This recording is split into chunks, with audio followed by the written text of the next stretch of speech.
बच्चों, let's start this question.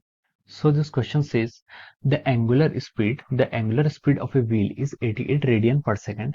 Calculate the number of revolution made by it in 1 second. 1 second में वो कितना revolution बनाती है, हमें यहाँ पर ये क्या करना है, कैलकुलेट करना है। ठीक है बच्चों, तो चलिए बच्चों अब हम इस क्वेश्चन को स्टार्ट करते हैं।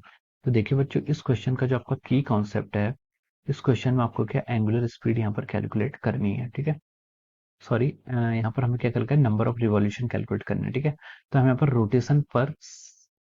रोटेशन पर सेकंड यहाँ पर क्या करने हैं, कैलकुलेट करने हैं।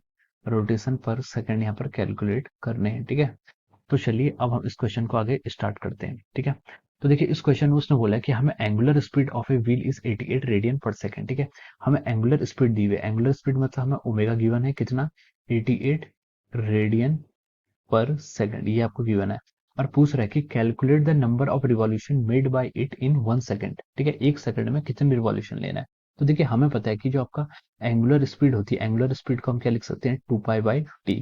एंगुलर स्पीड को हम क्या लिखते हैं, 2π/t। ठीक है, अब यहाँ से हम क्या लिख सकते हैं, अब हमसे उसने क्वेश्चन में क्या पूछा था, number of revolution in 1 second. 1 second में वो कितने रिवॉल्यूशन करेगा। ठीक है, 1 सेकंड में वो कितने रिवॉल्यूशन करेगा, ये तो आपकी फ्रीक्वेंसी भी होती है। फ्रीक्वेंसी क्या होती है, फ्रीक्वेंसी बोलती है कि number of revolution in 1 second. 1 second में वो कितने रिवॉल्यूशन करेगा, number of revolution in 1 second. तो इसका मतलब हमें यहाँ पर फ्रीक्वेंसी कैलकुलेट करनी है। ठीक है, तो हम इसको लिख सकते हैं ओमेगा इजिकल टू क्या होता है, 2π इंटू न्यू। न्यू इन या फिर एफ लिख लीजिए, एफ क्या आती है, frequency. Frequency number of revolution in 1 second. तो यहाँ से आप इसको ओमेगा/2π आराम से लिख सकते हैं। ठीक है, अब देखिए ओमेगा की वैल्यू आपको क्वेश्चन में गिवन है कितनी, 88 radian per second divide by 2π।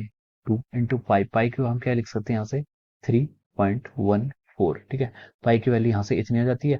या कैलकुलेशन सिंप्लीफाइड करने के लिए आप पाई को क्या लिख सकते हैं, पाई की वैल्यू कितनी होती है, 22/7। इसको आप लिख लीजिए 22 यहाँ पर आ जाएगा, इंटू 7 आपका ऊपर न्यूमरेटर में आ जाएगा। अब इसको आप यहाँ से कट कर लीजिए, कितना आएगा 4, और यहाँ से ऐसे कट कर लेंगे तो 2, तो कितना आएगा यहाँ से आपका 14। ठीक है, तो ओमेगा क्या आ गया, सॉरी फ्रीक्वेंसी क्या आ गई आपकी 14। ठीक है, तो मतलब कि 1 सेकंड में वो 14 रिवॉल्यूशन ले रहा है। यही तो आपकी फ्रीक्वेंसी की डेफिनेशन थी।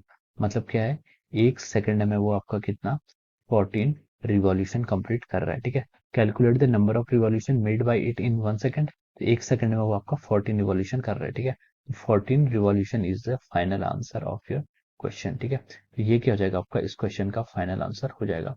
So I hope you all understood this concept. All the best and thank you so much.